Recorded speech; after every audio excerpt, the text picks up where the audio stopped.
Masechet Yibamot Daf Kafeh. On était en train de parler des enseignements de Rabbi qui nous expliquait quels pouvaient être les cas de figure qui témoigneraient d'un cas qu'on appelle Mechoar. Ça veut dire qu'il y a quelque chose de pas propre qui est en train de se passer entre la femme concernée et l'amant.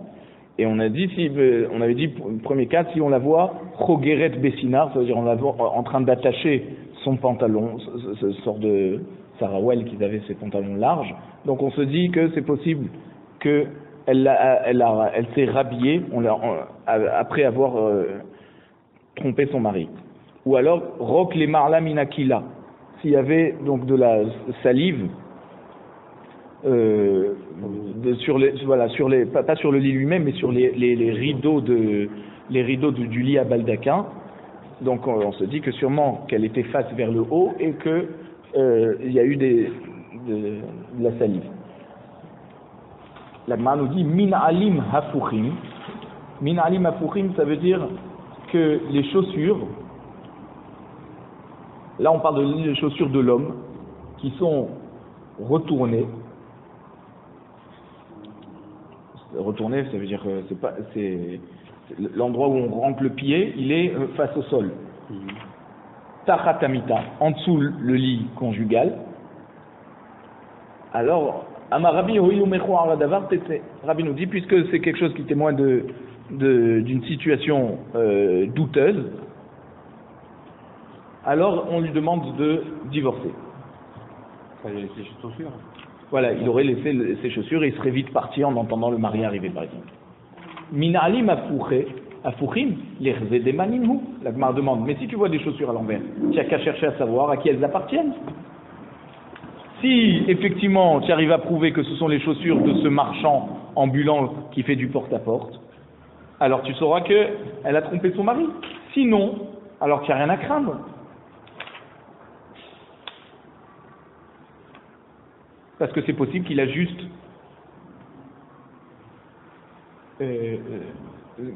laissé ses chaussures là-bas. Donc si tu l'as vu sortir lui le rochel sans ses chaussures et tu vois ses chaussures chez lui, ok, mais chez elle. Mais si tu vois juste des chaussures, peut-être qu'il lui a juste donné, peut-être qu'elle s'est arrangée des chaussures ou voilà. Ma réponse. Et là, makom min alim afuchim tachatamita. La raison pour laquelle on soupçonne, c'est que ces chaussures ont été retrouvées en dessous le lit. Si il les avait laissées devant la porte, qu'il est venu lui vendre des parfums, et qu'elle avait vu qu'il avait des chaussures déchirées, et qu'elle lui a dit je sais arranger ces chaussures, repasser demain, je voulais rentrer arrangées, alors ils les auraient laissées à l'entrée de la maison. Mais si on a retrouvé ces chaussures en dessous le lit, là, c'est ça qui est méchouar. Et c'est pour ça que là, dans ce cas, Rabbi, c'est dans ce cas que Rabbi nous dit qu'il faut qu'elle divorce. Donc en tout cas, on voit que d'après Rabbi, même s'il y a juste quelque chose de méchoar, de pas net, sans témoin, si à part ça, il y a une rumeur qui court, alors il faut qu'elle divorce. Donc on voit que par rapport au Boel, l'amant, si elle voudrait se marier avec lui, eh bien, Rabbi lui demandera de divorcer, si elle s'est mariée, même s'il n'y avait eu qu'une rumeur, c'est-à-dire même s'il n'y avait qu'une rumeur, sans Edekiour, sans témoin qui viendrait dire qu'ils ont vu quelque chose de pas net. Pourquoi ? Parce que le ma'asé, que l'amant se marie avec elle, ça prouve encore plus que le témoignage, ça veut dire que le doute qu'on avait quant à la chose qui n'était pas nette, qu'il est avéré, il est vérifié. La Gemara nous dit, on peut dire que là, la halakha est comme Rav, c'est-à-dire qu'on ne peut faire sortir une femme de la maison de son mari seulement à partir d'un témoignage précis de deux personnes qui auraient vu qu'elle l'ait trompée. Et on peut dire aussi que la halakha, elle va d'après Rabbi, qu'on peut faire divorcer une femme même à partir d'une rumeur. Alors, Kashia ilcheta, la Gemara dit, alors, ça veut dire qu'on a un problème avec la manière d'être posé que la halakha. Comment tu me dis d'un côté que la halakha peut être comme Rav ou comme Rabbi? C'est contradictoire. La Gemara nous dit non, l'okashia, ha bekala de pasik, ha bekala de l'opasik. C'est-à-dire, il n'y a pas de stira. Dans un cas, on est en train de parler d'une rumeur qui s'est interrompue, c'est-à-dire, après qu'on a entendu la rumeur que cette femme a trompé son mari, on a entendu une autre rumeur qui disait qu'en fait tout ça c'était pas vrai. Ça c'est ce qu'on appelle kala des pasik, la voix qui s'est interrompue. La voix de la rumeur s'est interrompue par une autre qui venait contrecarrer. Ha bekala de l'opasik. Et dans le cas où la rumeur ne s'est pas interrompue, alors c'est là où on dit que la halakha est comme Rabbi. Alors attends, on veut savoir, la Gemara nous dit Kala de l'opasik veleka edim ke Rabbi. Lorsqu'il y a une rumeur qui ne s'interrompt pas et qu'il n'y a pas de edim, alors la halakha elle est comme Rabbi, c'est que rien qu'avec la rumeur, on l'a fait divorcer. Parce que c'est une rumeur qui n'a pas été interrompue. Donc il y a plus à craindre que c'était vrai. Kala de pasik veika edim ke Rabbi. Lorsque la rumeur s'est interrompue et il y a des témoins, alors c'est seulement là où on la fera divorcer comme Rav, parce qu'il y a des témoins et la rumeur s'est interrompue. Donc c'est à partir des témoins qu'on va pouvoir déterminer le statut de cette femme. La Gemara nous dit Vekala de l'opasik ad kama. Quand on dit qu'une rumeur ne s'est pas interrompue, jusqu'à quand on doit observer cette rumeur pour nous dire que elle est à partir de maintenant, même si elle s'arrête, on considère que c'est une rumeur qui ne s'est pas interrompue. Amar Abaye, Amrali M. Abaye Zim, ma mère m'a dit. Alors quand on dit ma mère m'a dit chez Abaye, c'est pas sa mère, c'est sa mère adoptive. Et elle était très forte en tout ce qui était produit de la nature, des plantes. Elle était pharmacienne. Herboriste, exactement. Doumé des matins. Alors sa mère lui a dit à Abaye, Doumé des matins. Yoma Palga. Ça veut dire Doumé des matins pour être Rachoud. D'accord, pour être quelqu'un qu'on soupçonne dans la ville. Mata c'est la ville. Yoma ou Palga. Il faut que la rumeur continue sans interruption pendant 1 jour et demi. Moins que ça s'appelle une rumeur qui s'est interrompue. Vélo Amran, et quand on dit à partir de cette rumeur qui a duré 1 jour et demi, on fait sortir la femme de la maison de son mari, quand c'est qu'on a dit ça, et la délopasak bene ou bene. Ça veut dire qu'il n'y a pas eu d'interruption pendant ce jour et demi. Ça veut dire continuellement on entendait dans la ville les gens parler d'elle. Aval pasak bene ou bene, s'il y a eu une interruption, c'est-à-dire que pendant ce jour et demi, à un certain moment donné, on a entendu une voix contradictoire qui disait mais non c'est n'importe quoi, elle a rien fait cette femme. Hapasak, alors là on considère que ça s'est interrompu.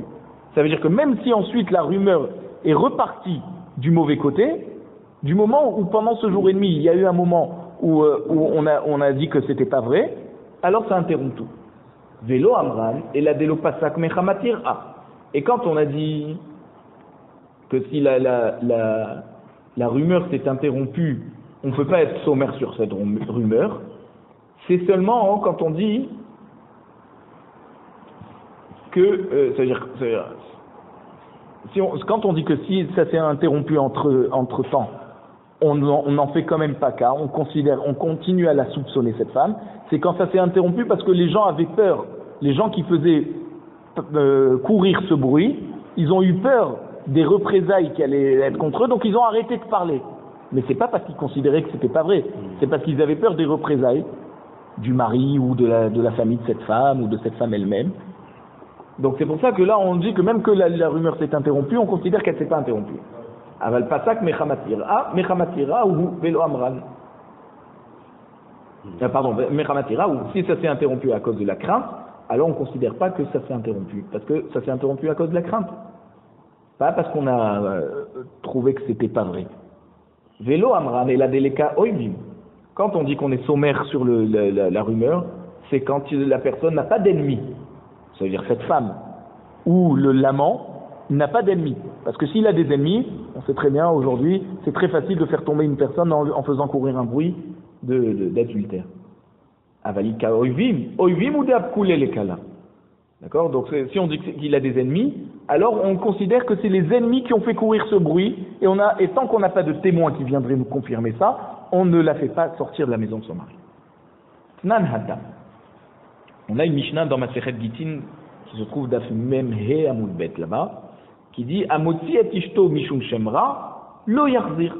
Celui qui divorce de sa femme parce qu'il a entendu une mauvaise nouvelle, une mauvaise rumeur la concernant, alors s'il veut la réépouser, admettons qu'il n'est pas Kohen et qu'il veut la réépouser, et qu'en attendant elle ne s'est pas mariée avec quelqu'un d'autre, elle ne s'est pas mariée, divorcée ou veuve de quelqu'un d'autre, Lo Yarzir, il n'a pas le droit de la réépouser, parce que comme il a fait sortir par rapport à une rumeur, d'accord, alors s'il se remarie avec elle, c'est comme si qu'il a continué à vivre avec une personne qui l'avait trompé. Or, une personne qui trompe son mari, elle lui est interdite à jamais. C'est pas qu'il doit la divorcer et qu'au bout de quelques temps, lorsque les choses se calment, il peut se remarier avec elle. Elle lui est interdite à jamais. Ça veut dire Mishum Neder. Mishum Neder. Maintenant, s'il a divorcé sa femme parce qu'elle fait trop de Nedarim, ça l'a saoulé à chaque fois de devoir annuler ses vœux, elle prend des choses sur elle que ça le rend malade. Et maintenant qu'il a vu qu'elle a changé, qu'elle fait plus de Nedarim, il voudrait se remarier avec elle, Lo Yarzir, il ne peut pas la réépouser. Pour quel motif? Tu as donné la raison pour tout à l'heure le Shemra. Voilà, parce que... Pourquoi? Qu'est-ce qui fait que vous ne répondrez pas? Alors, on va expliquer. C'est-à-dire que dans la Gemara là-bas, on donne deux raisons. On dit pourquoi il n'a pas le droit de la réépouser. C'est parce que on se dit que peut-être qu'après qu'il l'a divorcée, elle va se marier avec quelqu'un d'autre. Et comme elle s'est mariée avec quelqu'un d'autre, la mauvaise réputation qu'elle avait, la mauvaise rumeur qui courait sur elle, va être annulée.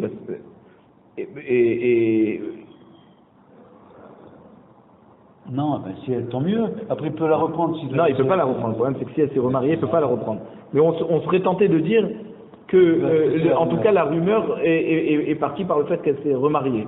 Ou alors, dans le cas des Nedarim, on se dit, peut-être qu'après qu'il a divorcé, cette femme est partie chez un Chacham, elle a annulé tous ses vœux, et elle a décidé de ne plus en faire. Et là, son premier mari veut la reprendre. Alors, c'est pour ça qu'on précise ces deux cas. Et on dit que dans les deux cas... pourquoi le cas de... Et alors, tout le problème, c'est que le cas du Neder, par exemple, le mari va dire, si j'avais su que c'était pas vrai, ces Nedarim, alors je l'aurais pas divorcé. Et alors, il va être mis à air sur le guet qu'il a donné. Et si en attendant, elle s'est remariée, qu'elle a eu d'autres enfants, alors les enfants sont mamzerim. C'est pour ça qu'on a fait une takana, que s'il a divorcé à cause d'une rumeur ou à cause de Nedarim, pour une raison particulière, alors il ne pourra jamais se remarier avec elle, même si elle ne sait pas elle remarier entre-temps. Pour bien séparer maintenant leurs deux vies, et que le mari ne viendrait pas au Beddin en disant « Ah, si j'avais su que c'était pas vrai, alors j'aurais pas divorcé, et donc le guet que j'ai donné, c'était pas valable. » Voilà. Dans tous les cas, même pour les Nedarim, si par exemple on lui dit qu'en fait c'était pas des Nedarim, ce qu'elle avait fait, ça n'avait pas un digne de Nedarim, lui il croyait que c'était des Nedarim, d'accord? Alors il voudrait se remarier avec elle. Donc c'est pour ça qu'on lui dit, s'il divorce pour ça, il peut plus jamais se remarier, comme ça, le guet ne sera jamais remis en question. C'est-à-dire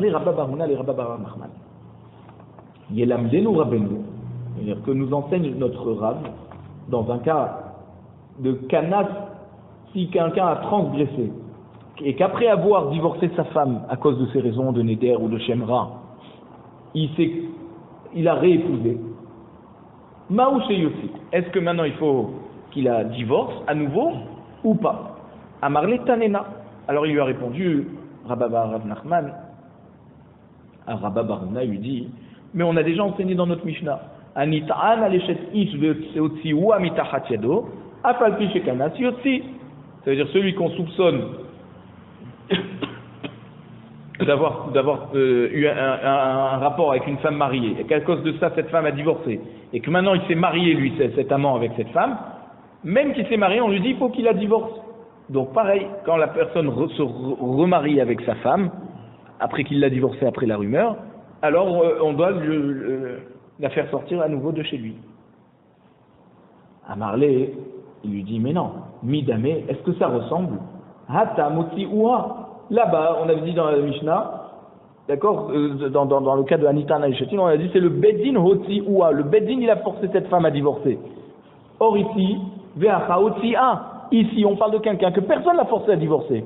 Il lui a pris la crise de nerfs de savoir que il y a une rumeur qui court sur sa femme, d'accord, ou sur un adultère, ou sur des nédarim, et il a pris une crise et il a divorcé. Il n'y a personne qui l'a forcé à divorcer. Peut-être que dans ce cas, c'est moins hamour que quand le Beddin force cet homme à divorcer de sa femme, et que peut-être dans ce cas, s'il a réépousé, alors le Beddin ne lui fait pas sortir. Alors, la Gemara nous dit, Rabba bar Rav Nachman qui a voulu expliquer ça de notre Mishnah, il pensait que Matnitin Nami Hotzi Atna. Il pensait que de notre Mishnah, lui il avait une autre girsa de la Mishnah, il disait que c'était pas Hotzi Uha, comme nous on a, que c'est le Beddin qui l'a fait sortir, c'est Hotzia.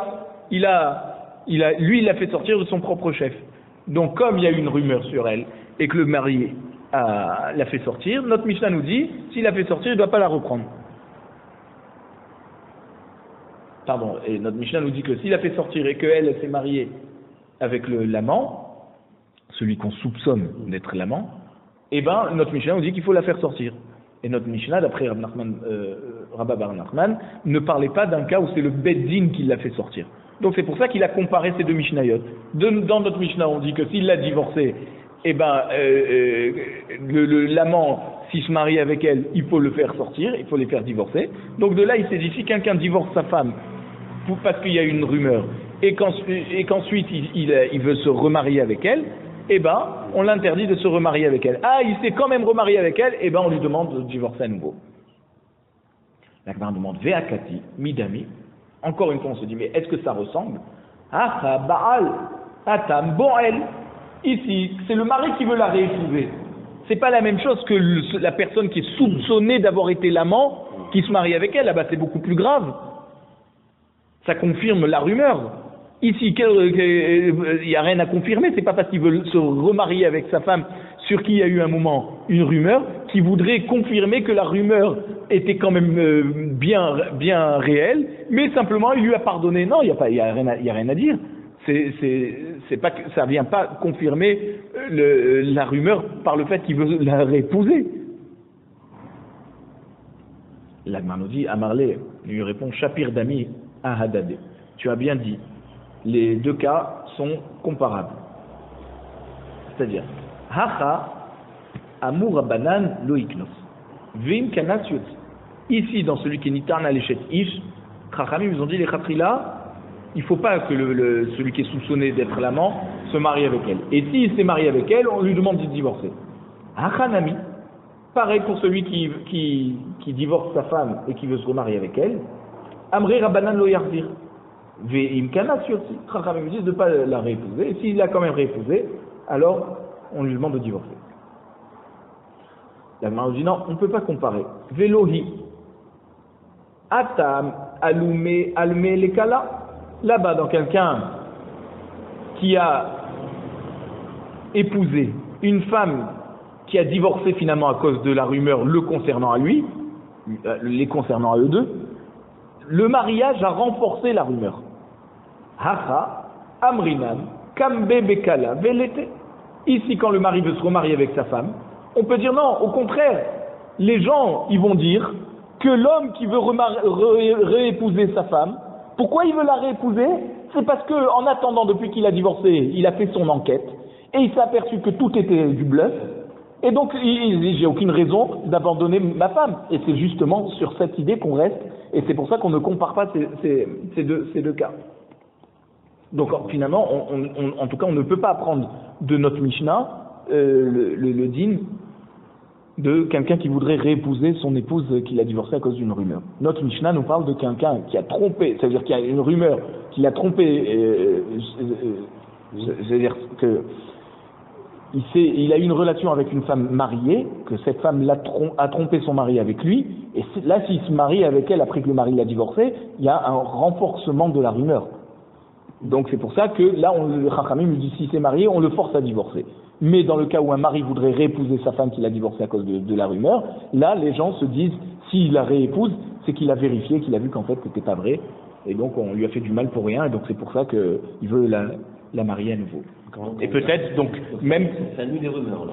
Voilà, donc dans ce cas, on n'a pas de preuve pour dire que si le mari a réépousé sa femme, le Beddin va venir le forcer à divorcer, comme quelqu'un qui épouserait une femme sur laquelle il y a une rumeur qu'il a été l'amant avant qu'elle divorce.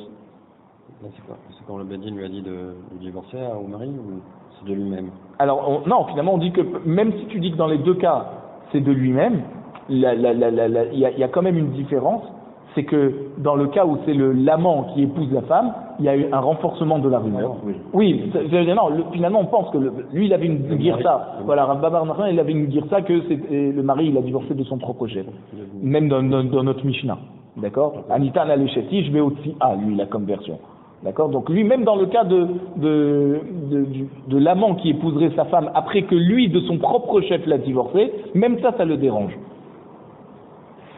Alors, Amisha nous dit comme ça. Ameviget mimdinat hayam, ve'amar befanai nertam ou befanai nertam, lo isa et ishto. Quelqu'un qui amène un guet de l'autre côté de la mer, d'accord? Il était par exemple en Amérique, et il y a un mari là-bas qui a écrit le guet, et il a envoyé à sa femme en Eretz Israël.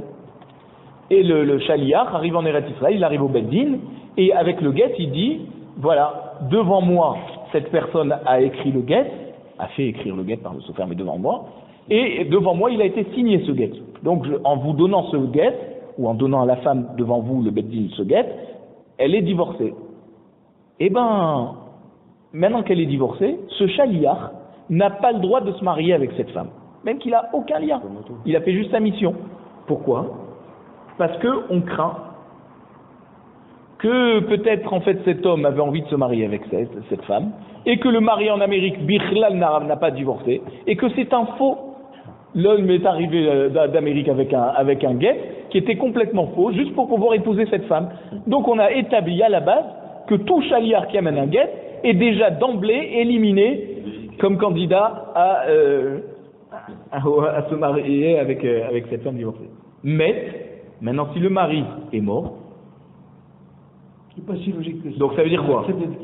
Par exemple. Là, c'est pas quelqu'un qui arrive en disant voilà, voici le guet qui a été écrit devant moi. Là, c'est quelqu'un qui vient d'Amérique, et je dis d'Amérique parce que c'est Mendinat Hayam, d'accord, c'est facile à comprendre, il y a un océan à traverser. Et il arrive et il dit voilà, je témoigne que cette personne, ce mari de cette femme, est décédé en Amérique. Et bien sûr, avant, il n'y avait pas les communications pour pouvoir faire passer les nouvelles rapidement. Et donc, il vient témoigner que son mari à elle, il est mort. Et donc, à partir de son témoignage, cette femme peut se remarier. Non, on va dire qu'il ne va pas se marier tout de suite, on peut donner le temps au Beddin de pouvoir vérifier. On va pas dire quand tu te maries, on va te donner 6 mois. Oui, mais des fois, par exemple, c'était à la guerre où il est difficile de retrouver les corps. En tout cas, lui peut dire. Voilà. Ou alors s'il dit haragtiv, par exemple, il dit moi je viens témoigner que j'ai tué cette personne. Et il s'est sauvé d'Amérique. Il arrive en Israël. Il dit c'est moi qui l'a tué. On va te condamner, mon ami. Et ben voilà, malgré tout. Ou alors il a dit haragnuhu, c'est-à-dire on était un groupe et on l'a tué. Tous ensemble on l'a tué. Loïsa, dans tous ces cas, il ne peut pas se marier avec cette femme parce qu'on craint qu'il a menti pour pouvoir se marier avec elle. Rabbi Yehuda Omer, Rabbi Yehuda dit non, ça dépend. Haragtiv lotina seishto. S'il dit moi je l'ai tué tout seul, là on l'élimine, on lui dit non, tu peux pas te marier avec elle. Maintenant haragnuhu, s'il dit je faisais partie d'un groupe qui a tué cette personne, tina seishto, là la femme peut se remarier avec d'autres personnes, avec une autre personne, à partir de ce témoignage, parce qu'il ne témoigne pas qu'il est lui-même rachat. Il peut témoigner seulement qu'il faisait partie d'un groupe de Réchaïm, mais en tout cas, ça comme on dit, un Adam et Simatzmo rachat, et donc s'il témoigne sur lui-même, là c'est problématique d'après Rabbi Yehuda, et s'il témoigne sur les autres, il dit on était en groupe, je faisais partie, mais on ne sait pas si c'est lui qui a porté le coup fatal, alors ça n'empêche pas cette femme de pouvoir se remarier. Ça c'est la Mishnah. Maintenant on va tout détailler. L'Agma nous dit Ta'ama adim dinatayam be'ale kasamchinan. La raison pour laquelle déjà dans l'histoire du guet, c'est parce qu'il vient de l'autre côté de la mer. Et donc on compte sur lui, il n'y a pas moyen de vérifier. Voilà, vous avez demandé tout à l'heure comment on peut vérifier. Mais Dinatayan, c'est quelque chose qui est invérifiable. Tant qu'on n'envoie pas une personne là-bas et qui fait son enquête et qui revient, en attendant, cette femme, elle est à Gouna. Donc c'est pour ça que, comme on est sommaire sur lui, alors c'est pour ça qu'on peut lui autoriser, cette femme à être divorcée par ce témoignage et de se remarier. Et c'est pour ça que Chachamim nous disent, puisqu'on est sommaire sur son témoignage à lui exclusif, c'est pour ça qu'il est d'emblée éliminé pour pouvoir se marier avec elle, après que le Beddin prononce le divorce. Le témoin, il en faut pour... Non, quand il c'est pourquoi quand il faut deux, c'est pour un doute d'un maraché. Mais il y a une koula, ce qu'on appelle takanat agunot, que Chachamim se sont contentés du témoignage d'une seule personne, qui peut d'ailleurs être une femme, alors qu'une femme normalement n'a pas le droit de témoigner, et juste pour pouvoir faire en sorte que cette femme ne reste pas à Gouna toute sa vie, alors Chachamim ont permis certains cas de doute qui normalement ne sont pas autorisés. Donc, par un seul témoin, même une femme, Aval mais Eretz Israël, mais maintenant si c'est quelqu'un qui amène un guet d'une autre ville d'Eretz Israël, d'une autre région, mais en Eretz Israël, et que là il n'a pas besoin de dire Befanaï Nertav ou Befanaï Nertam, parce que c'est très facile de vérifier si cette personne en Eretz Israël a réellement divorcé ou pas, a réellement écrit ce guet ou pas. Des laves ale kasamrinan, donc on ne s'appuie pas sur le témoignage de ce témoin, simplement par rapport au guet qui est devant nous. Alors là, Issa et Ishto, le chaliar qui amène le guet, a le droit de se marier ensuite avec cette femme. Parce qu'on s'appuie sur le guet et pas sur son témoignage. Quand il dit Befanaï Nertav ou Befanaï Nertam.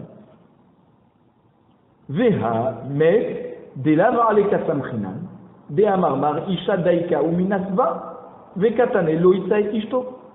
Mais voilà qu'on a dit dans la Mishnah que s'il est mort, ça veut dire la personne témoigne que son mari est mort de l'autre côté de la mer,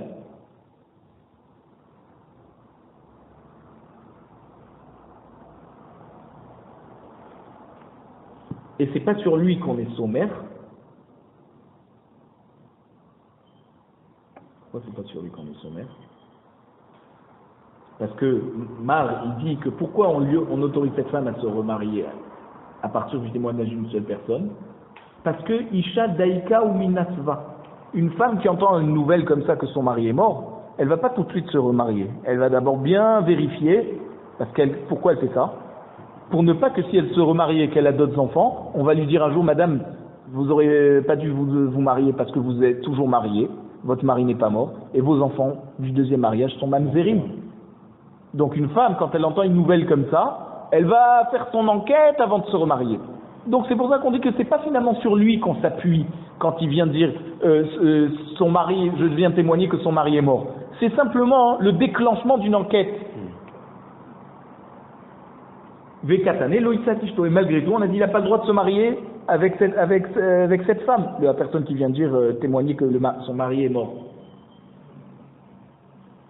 Alors pourquoi celui qui amène un guet d'Eretz Israël, il peut se marier avec la femme parce qu'on dit qu'on n'est pas sommaire sur sa édoute, on est sommaire sur le guet. Mais alors dans ce cas aussi, si on n'est pas sommaire sur sa édoute qu'il dit que le mari est mort parce que la femme va enquêter, alors il devrait pouvoir se marier avec la femme. Or nous, la Mishnah ne différencie pas ce cas des autres. Et elle interdit.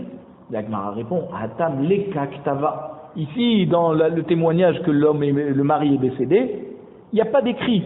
C'est juste sa parole. Alors que lorsque la personne amène un guet et qui dit Befana Nertav ou Befana Nertam, il y a sa parole à lui, plus l'écrit qui est devant nous. C'est pour ça que ça rend la chose plus forte. Et c'est pour ça que quand on dit que finalement, quand la personne amène un guet d'Eretz Israël, on ne craint pas qu'il a écrit un faux. Parce que s'il a écrit un faux, ça va très vite se savoir. Ça vient d'Eretz Israël. Donc c'est pour ça qu'on dit là-bas, on ne s'appuie pas sur son témoignage, on s'appuie sur le papier qu'on a devant nous.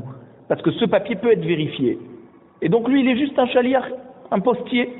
Donc c'est pour ça qu'on ne l'a pas éliminé, s'il veut se marier avec cette femme.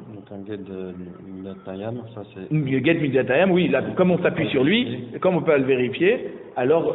donc on ne permet pas de se remarier. Donc on ne permet pas de se marier avec elle. Voilà. Acha, Ikaktaba, Ditnan, parce qu'on va voir plus tard dans la Masechet d'Af Kuf Yud Zayin Amud Aleph, que même que les femmes normalement ne sont pas néhémanotes de dire à une femme ton mari est mort, parce qu'on peut craindre qu'elles lui font du mal en fait, c'est par jalousie. Malgré tout, elles sont quand même néhémanotes d'amener un guet de l'autre côté de la mer et de dire Befana Nerta ou Befana Nertam. Ma ben guet lemita. Quelle est la différence entre le fait qu'elles amènent un guet ou qu'elles témoignent que le mari est mort? Chez Aktav Mochiach, parce que l'écrit qui est devant nous, il vient confirmer leur témoignage. La Mishnah nous dit mais haragtiv haragnuhu lo isa et ishto. Donc si le témoin vient dire que le mari est mort, ou carrément il dit que c'est lui qui l'a tué, ou il dit qu'on était un groupe, je faisais partie d'un groupe qui a tué ce mari, il ne pourra pas se marier avec cette femme. Wunihu de lo isa et ishto. Hale acher tinase. La Gemara nous dit finalement de cette Mishnah, qu'est-ce qu'on voit? Que c'est lui qui ne peut pas se marier avec elle, mais un autre homme, d'accord, n'est pas empêché de se marier avec elle. C'est simplement lui. Parce que lui, il s'est mis rachat dans cette histoire, et donc il s'est rendu pas sous l'art et doute.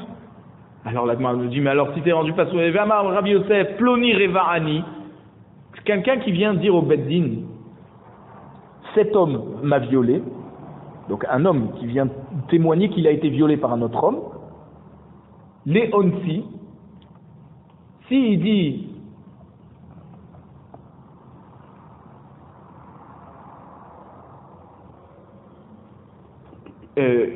c'est-à-dire, s'il vient dire que c'est pas lui qui l'a violé, mais il a forcé à se laisser violer par quelqu'un d'autre, d'accord, il vient de dire, Réhouven il vient au Beddin, ou il dit Shimon m'a violé, ou il dit Shimon m'a forcé à me laisser violer par Lévi. Ok? Ou ve'acher, s'il dit, c'est-à-dire si lui le violait et quelqu'un d'autre qui a vu cette histoire, ce marassé, les deux viennent au Beddin témoigner, mitzarfin le horgo, ils peuvent s'associer pour faire donc un couple de témoins et que le Beddin va le condamner à mort, ce violeur. D'accord, celui qui viole, il est condamné à mort. Mais maintenant, quelqu'un qui vient dire l'irtsoni, si quelqu'un vient dire cette personne a eu une relation avec moi, mais j'étais consentant. Ok? Racha'uhu. Alors là, il est racha, il ne peut pas s'associer avec une autre personne qui viendrait témoigner qu'il a vu ce ma'aseh pour condamner à mort celui qui a eu un rapport avec lui. Ve'a Torah amra, la Torah nous a dit dans Shemot Perekav Gimel Pasuk Aleph, Al tachet yadcha im racha liot et hamas. Ne t'associe pas donc avec un racha pour être un témoin qui fait du mal pour rien, d'accord? Puisque si on s'associe avec un rachat, lui il dit quelque chose qui le rend rachat, d'accord? Alors on ne peut pas s'associer avec lui pour faire un couple de témoins et condamner à mort une personne par exemple. Hamas. Voilà, alors être Hamas c'est du vol, d'accord? Mais ça peut être de la délinquance, d'accord? D'être associé à quelqu'un qui a un rachat, c'est en soi de la délinquance.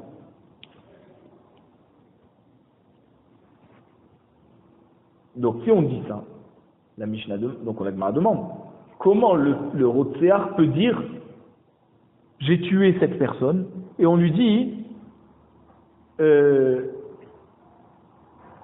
ok, tu peux pas toi te marier avec elle, mais elle peut se marier avec n'importe qui. Mais il est en train de dire que c'est un rachat. Il est en train de dire j'ai tué son mari. Comment on peut le croire? Allez, d'accord, tu dis, il peut pas se marier avec elle. Et comme il peut pas se marier avec elle, on craint pas qu'il va mentir parce qu'il a aucun intérêt à mentir.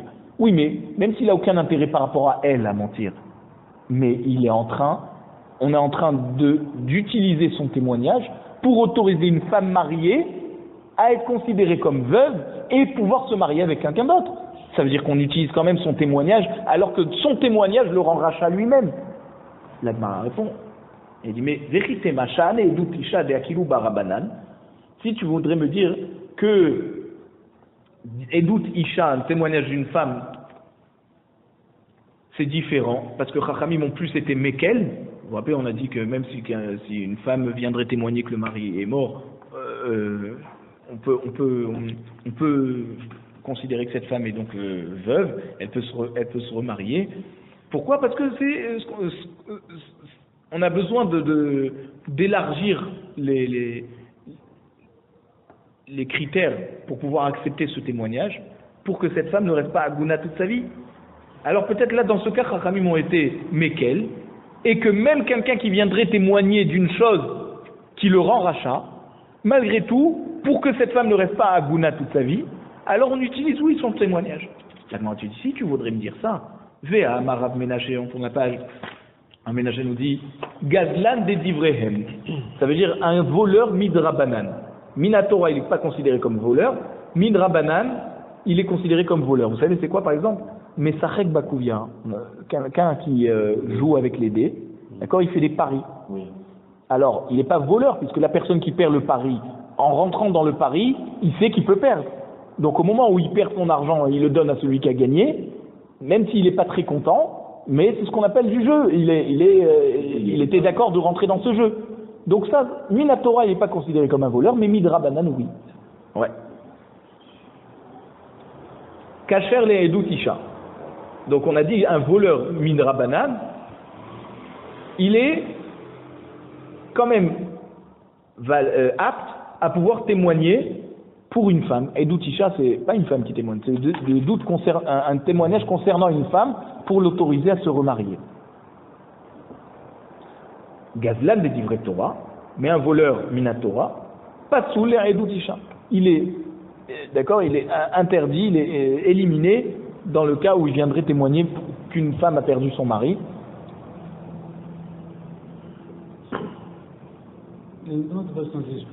Donc on pose la question, on dit, ben alors, si d'après Rav Yosef, qu'un homme est apte à pouvoir être à témoigner quelque chose qui va le rendre rachat, alors pourquoi quand il dit j'ai tué son mari,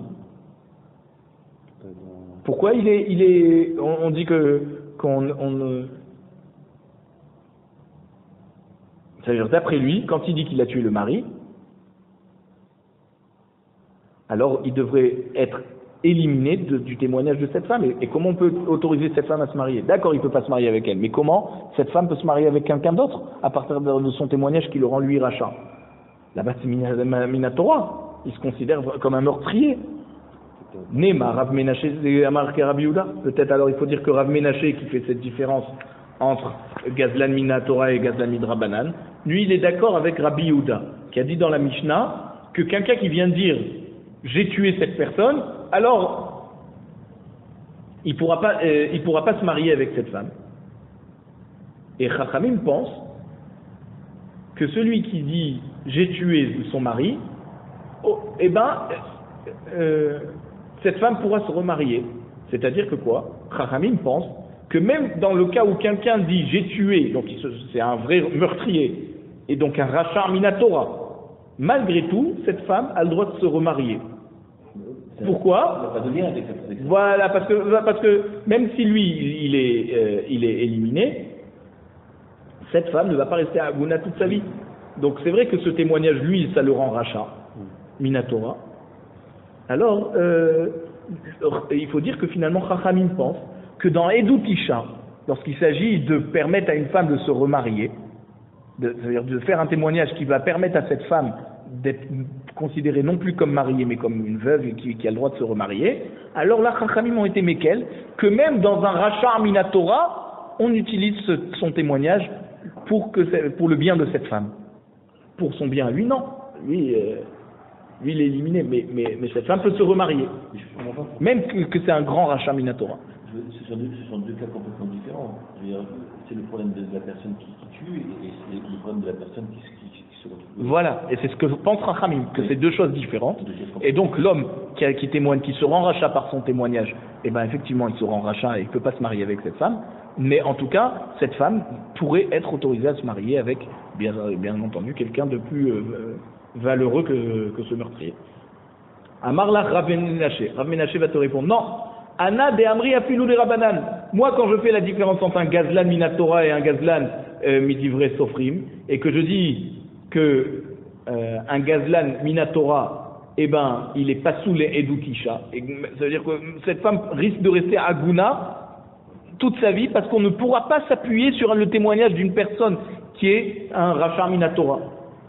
Et alors, moi, je peux aller même avec la vie des chachamim qui pensent que quand quelqu'un témoigne qu'il a tué le mari, cette femme peut se remarier. Ah, comment ça marche? S'il témoigne que c'est lui le meurtrier, alors c'est un rachar minatora. Si c'est un rachar minatora, son témoignage est annulé dès le début et cette femme ne peut pas se remarier tant qu'on n'a pas quelqu'un de plus valeureux qui viendrait nous témoigner de son statut. Et alors il dit, comment j'explique Rachamim? Je m'arrange avec Rachamim. Il dit, Veta'ama de Rabbananacha kidraba. Pourquoi, d'après Rachamim, quelqu'un qui viendrait dire il a tué le mari, ça autorise la femme à se remarier? C'est parce qu'il pense Rachamim comme Rava. Qu'un homme ne se rend pas pasoul par son témoignage. De Amar Rava, il nous dit Adam karov etzel atzmo, ve'en Adam esim atzmo racha. C'est-à-dire un homme est proche de lui-même, d'accord, il s'apprécie assez, il a assez d'amour propre pour ne pas se témoigner de quelque chose qui va le rendre lui-même rachat. Et donc,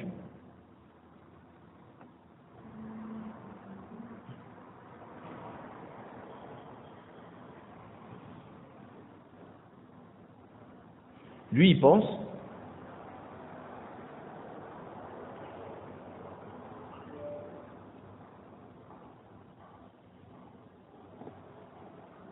que si par exemple quelqu'un viendrait témoigner et il dirait, Réhouven vient témoigner, il dirait Shimon m'a violé mais finalement j'ai été d'accord, ok, alors le Rava il pense que ce Réhouven ne peut pas s'associer avec Lévi pour témoigner contre Shimon parce qu'il était voilà, alors lui il dit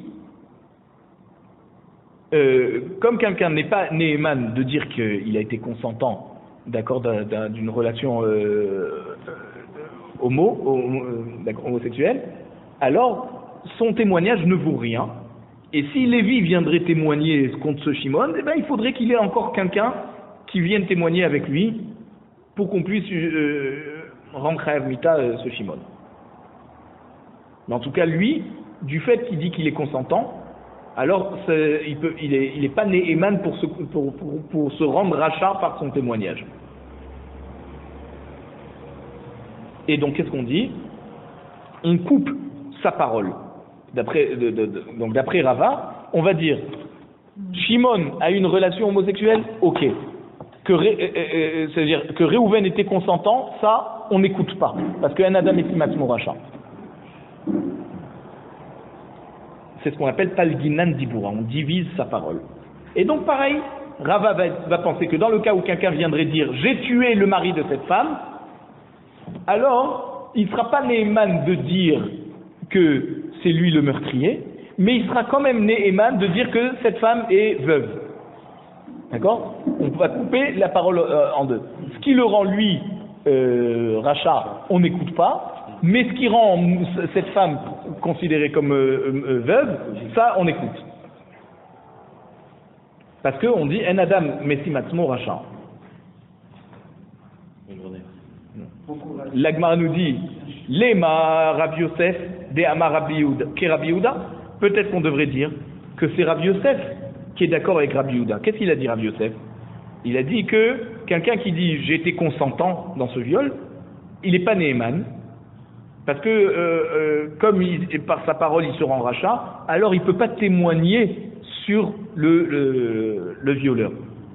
Parce que Rabbi Yehuda nous dit, donc Rabbi Yosef est d'accord avec Rabbi Yehuda, que Rabbi Yehuda nous dit que quelqu'un qui dit j'ai tué cette personne, il n'est pas néeman pour se marier avec cette femme. Alors que Chachamim nous disent que celui qui dit j'ai tué son mari, cette femme peut se remarier. Alors, pourquoi? Donc Rabbi Yosef est d'accord avec Rabbi Yehuda, parce que d'après Rabbi Yosef, on ne peut pas croire une personne qui dit « j'ai tué ». Parce que quand il dit « j'ai tué », il se rend rachat. Alors la Gemara nous dit, alors qu'est-ce qu'on fait? Avec Rav Yosef et Rav Menaché, ça veut dire que quoi? Les deux ils sont d'accord avec Rachamim? Alors finalement on dit que non, les deux ils sont d'accord avec Rachamim, mais ils ont compris différemment Rachamim chacun. Amar la Rav Yosef. Rav Yosef va dire, Anna de Amre afilo les Rabbanan. Moi quand j'ai dit que quand quelqu'un dit Ploni Revarani, et moi j'étais consentant, il est pas Néman du tout.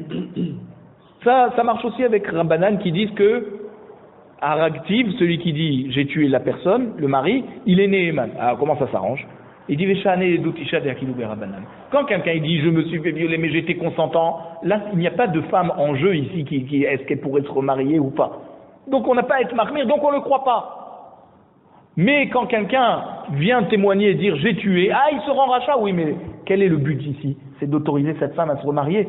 Donc dans ce cas même Chachamim sont d'accord qu'on écoute le témoignage de cette personne qui se rend rachat par son témoignage. Ve Rav Menaché de Amar et Rabbi Yehuda. Et Rav Menaché il va dire non.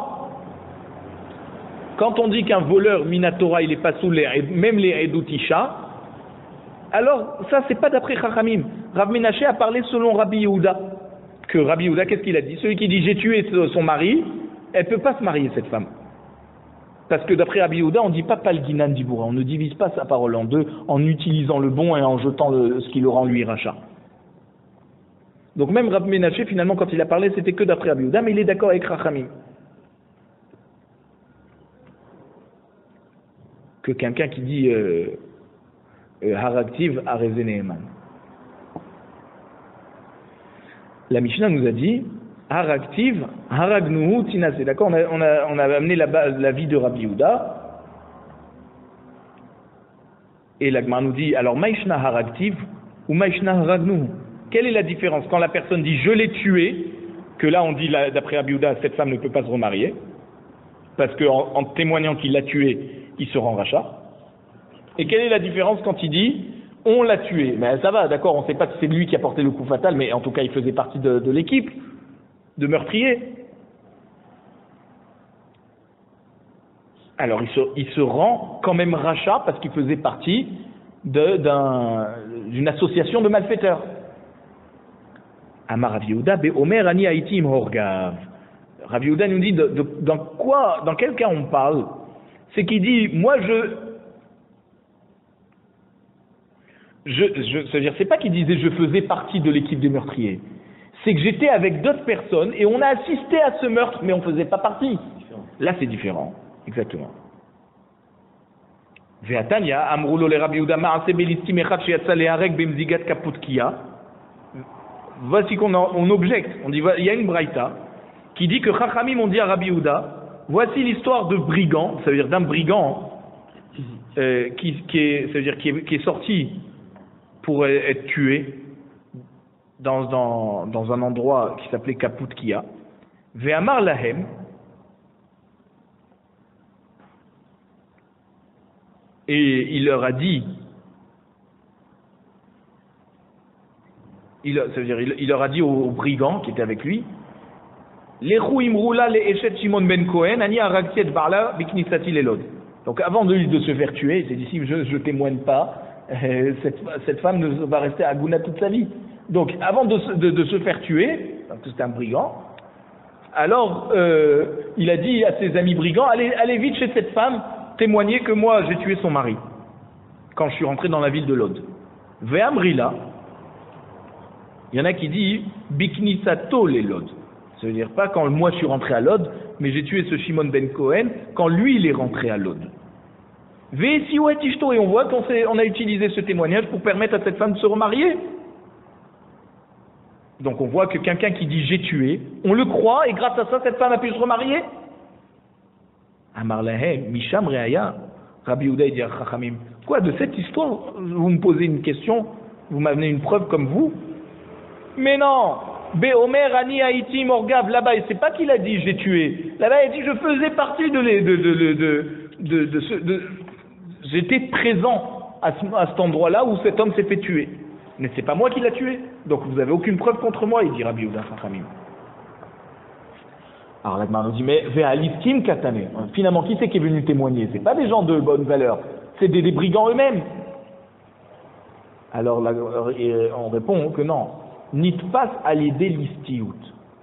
Ça veut dire que c'était pas des listim. C'est qu'on a craint qu'il faisait partie des brigands qui ont tué la personne. C'est pour ça qu'on l'a attrapé. On a craint que lui aussi c'était un brigand. Voici qu'il sortait se faire tuer par le Beddin. Est-ce que le Beddin va tuer une personne parce qu'on craint qu'il faisait partie d'une association de malfaiteurs? L'Agmar nous dit non, Beddina de Ovde Kochavim. C'était pas le Beddin, c'était le tribunal des Goïm.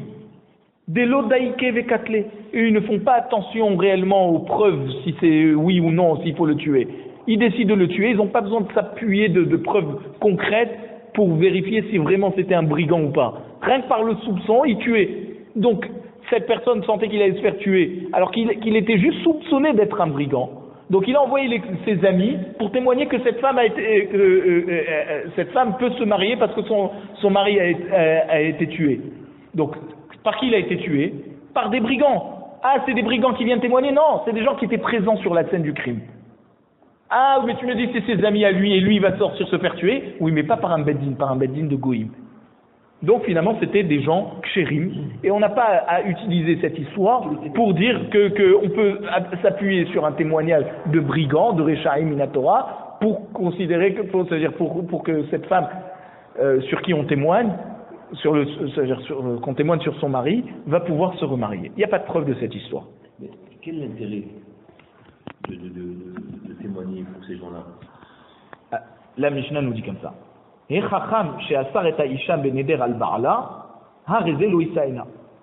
le Chacham qui a autorisé le neder qu'une femme aurait fait envers son mari, c'est-à-dire, qu'est-ce qu'il n'a pas, il n'a pas autorisé. Il y a un homme qui vient voir le Chacham et il dit voilà, ma femme a fait un neder qu'elle ne veut plus rien profiter de moi. Et le Chacham essaye de chercher le moyen d'annuler le neder.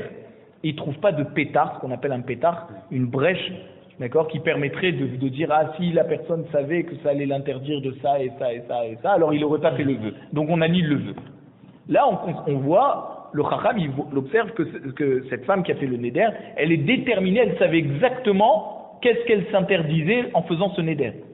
Et donc le mari ne peut plus la garder. Et donc le mari va la divorcer à partir de ce Chacham qui n'a pas trouvé un éther. Ce Chacham n'a pas le droit de se marier avec cette femme. Parce qu'on peut craindre qu'il a fait exprès de ne pas trouver de pétard pour que le mari la divorce et que lui il va se marier avec elle. Mais Anna, maintenant si cette femme était petite, elle avait moins de 12 ans, et qu'elle était donc mariée que midrabanan parce que c'est ses frères ou sa mère qui l'avaient mariée avec cet homme, et donc elle a fait un neder. Donc c'est pas qu'elle a fait un neder. Si maintenant elle a fait le mi'oun, au lieu de le faire devant un beddin, elle a fait juste devant un chacham. Ou shechalsa befanav. Ou alors c'était pas une ktana mais c'était une femme qui a reçu khalitza devant ce chacham. Au lieu qu'on l'ait fait devant un beddin, on l'a fait juste devant un chacham. Là, Issa Ena, le Chacham peut se marier avec elle. Mipne chez Beddin. Parce que là, ce Chacham,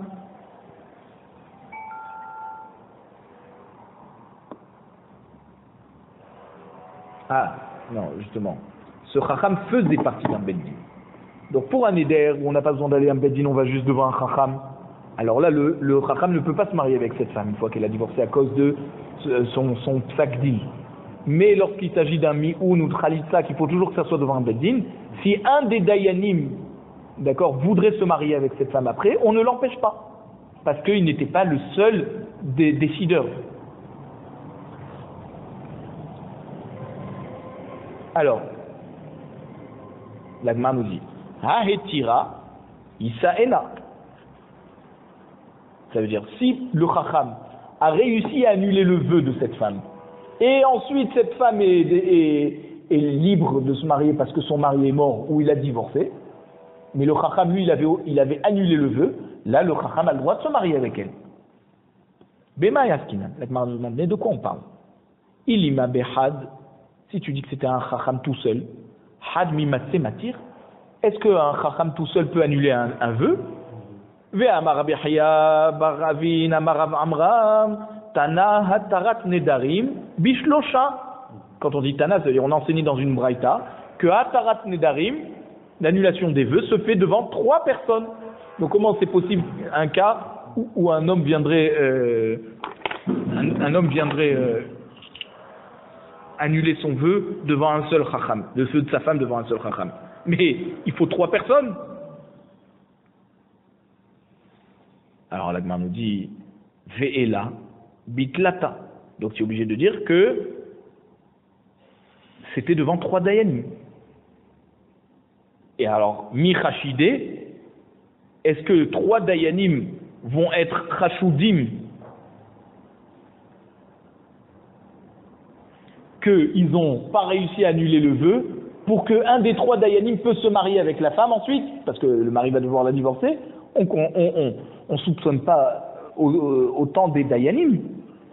Ve'atnan, voici qu'on a enseigné dans la suite de la Mishnah. Mais ana o shechalsa befana visaena mipne sheu bedin. Si la femme elle a fait mi'un ou la yébama elle a fait khalitsa devant ce chacham, là il peut se marier parce qu'il est considéré comme un beddin. C'est quoi? C'est que il fait partie d'un beddin. Et quand il fait partie d'un beddin, on ne soupçonne pas le beddin d'avoir monté un stratagème pour qu'un des dayanim puisse se marier avec cette femme.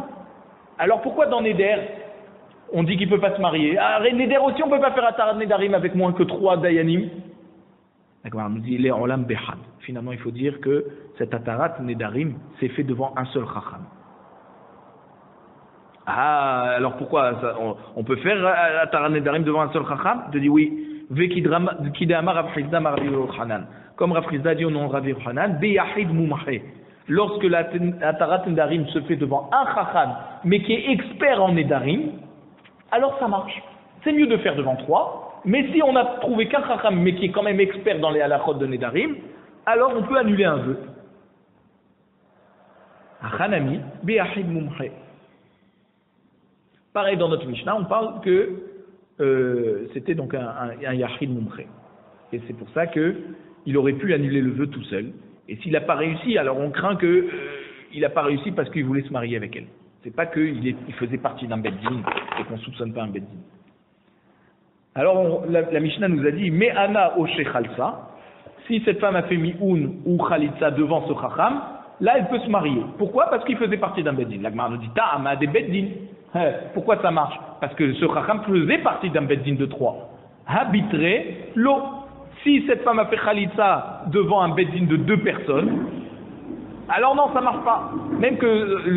C'est-à-dire même que ce chacham n'est pas tout seul. Voilà, il faut qu'il soit 3. Mais ça veut dire, si malgré tout elle a quand même fait devant 2, là ça n'autorisera pas le chacham de se marier avec elle.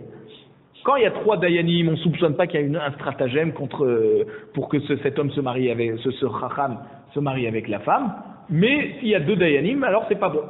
La Gemara nous dit Maishna mehaditnan. Alors quelle est la différence avec ce qu'on enseigne dans la Mishnah? Edim achatumi maltde mikach ve'al get isha lo chashu chachamim lidvarze. C'est-à-dire, si on a 2 témoins qui ont signé sur un contrat de vente que Réhouven a vendu son terrain à Shimon, ou alors on a la signature de 2 témoins sur un get qui confirme que cette femme est divorcée, alors Chachamim n'ont pas craint et on peut les autoriser à acheter maintenant ce terrain, même que donc ils ont témoigné que ce terrain a été vendu, donc on peut les autoriser à faire partie des candidats à l'achat de ce terrain, ou alors de se marier avec cette femme. C'est-à-dire des témoins qui ont signé sur le guet, un des 2 témoins peut se marier avec cette femme. On ne craint pas que c'est un faux. Ah, tu vois qu'ils étaient 2. Alors pourquoi nous dans notre mission on a dit que c'est seulement quand ils sont 3? On voit déjà que quand ils sont 2, on n'a rien à craindre. Quand la personne est tout seul, oui, on se dit il a fait un stratagème. Mais quand ils sont déjà 2, ça c'est bon. La preuve c'est que 2 témoins qui ont signé sur un guet, un des 2 peut se marier avec la femme. Maintenant on nous dit Higufa kamashmalan. Ça c'est un chidouche qu'on est venu nous apprendre. Les apouké miman de amar, pour exclure l'avis qui pense que me'un bifne shnaim, que Me'oun, le Mi'oun, on peut le faire devant deux. Kamash Marlan Me'oun Bishlosha. On est venu nous apprendre qu'il faut faire donc comme Bet Shammai, que Me'oun, ça doit être devant 3 personnes. Si le Mi'oun s'est fait que devant 2, eh ben c'est pas un Beddin. Et donc elle est considérée comme étant encore mariée. Ah, tu vas me dire que c'est un mariage Midra Banane et qu'il n'y a pas besoin d'un Beddin de 3? Non. On est mahmir, même pour un Mi'oun, de demander à ce qu'il y ait un Beddin de 3.